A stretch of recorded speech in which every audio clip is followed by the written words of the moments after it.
오늘 예수님께서 나사로를 살리시는 사건은 당시에 이스라엘 백성들이 알고 있는 것보다 더 깊은 하나님의 세계가 있음을 보여주고 있습니다. 그런데 오늘 본문의 말씀은 이와 같이 뛰어난 믿음을 가지고 있었던 마르다도 더 극복해 가야 할 믿음의 자리가 있다는 사실을 우리에게 말씀하여 주고 있다는 것입니다. 오늘 이 마르다와 마리아는 나사로가 죽기 전에 왔어야만 나사로가 살아날 수 있는 기회가 있었다라고 말하고 있다는 것입니다. 예수님은 아니다, 지금이라도 살려낼 수 있다 이렇게 말씀하는데, 마르다와 마리아는 예수님 아닙니다. 이미 나사로는 죽은 사람입니다. 이 죽은 사람은 다시 살아날 수 없습니다. 이렇게 예수님께 자기들의 신념과 생각을 이야기하고 있다는 것이죠. 우리가 이 마르다와 마리아의 이야기 속에 경계하여야 할 부분이 있다는 것입니다. 그것이 무엇이냐라고 하면, 믿음이 있어도 사람이 자기의 생각과 신념으로 살아갈 수 있다는 것입니다. 하나님께서 아브라함에게 찾아가셔서 말씀했습니다. 아브라함아, 내가 너에게 아들을 주겠다. 그런데 이 이야기를 누가 옆에서 몰래 들었느냐라고 하면 사라라고 하는 아브라함의 아내가 듣게 됩니다. 그리고 난 다음 사라는 어떤 행동을 하느냐라고 하면 피식 웃었다는 것입니다. 분명 사라라고 하는 여인 속에는 믿음이 있습니다. 그런데 믿음은 분명히 있는데 여기에 한 가지 경계해야 될 것이 있다는 것입니다.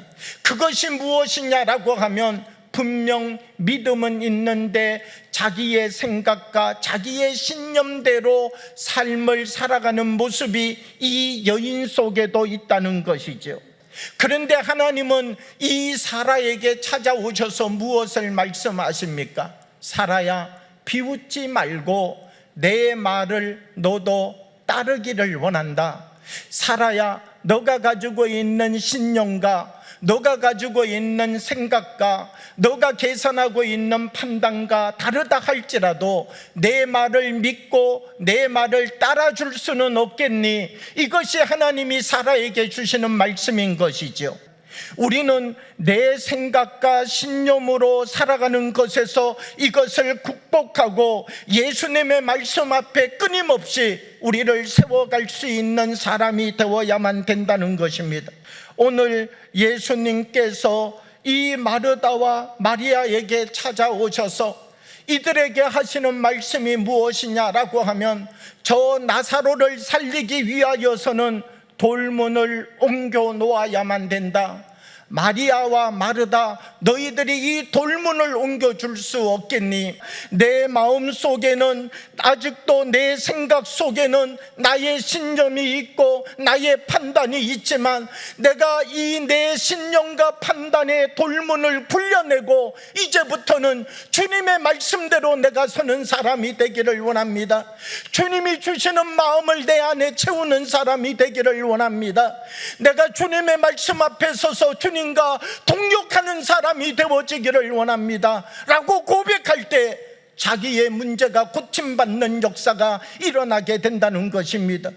사랑하는 효성영광교회 여러분, 코로나19로 인하여서 우리가 함께 대면 예배를 드리지 못하지만, 우리가 한자리에 모여서 함께 기도하지 못하지만, 우리가 어느 초소에 있든지 우리가 어느 자리에 있든지 주님과 동역하는 사람이 되어지기를 원합니다.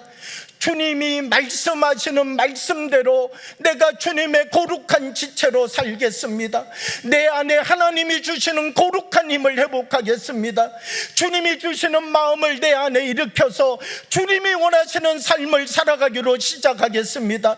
주님, 나는 주님과 동역하는 삶을 시작하겠습니다. 우리들이 고백하면서 나사로만 살아나는 것 아니라 우리도 다시 이 자리에서 살아나는 부활의 참된 생명, 부활의 참된 은혜를 경험하며 주님이 주시는 새 생명을 얻는 역사가 우리 효성영광교회 모든 교우 한 분 한 분의 삶 가운데 성령의 역사로 임하여지는 은혜를 매일같이 누려가는 삶을 살아가는 믿음의 사람들이 되어지기를 주님의 이름으로 축복합니다.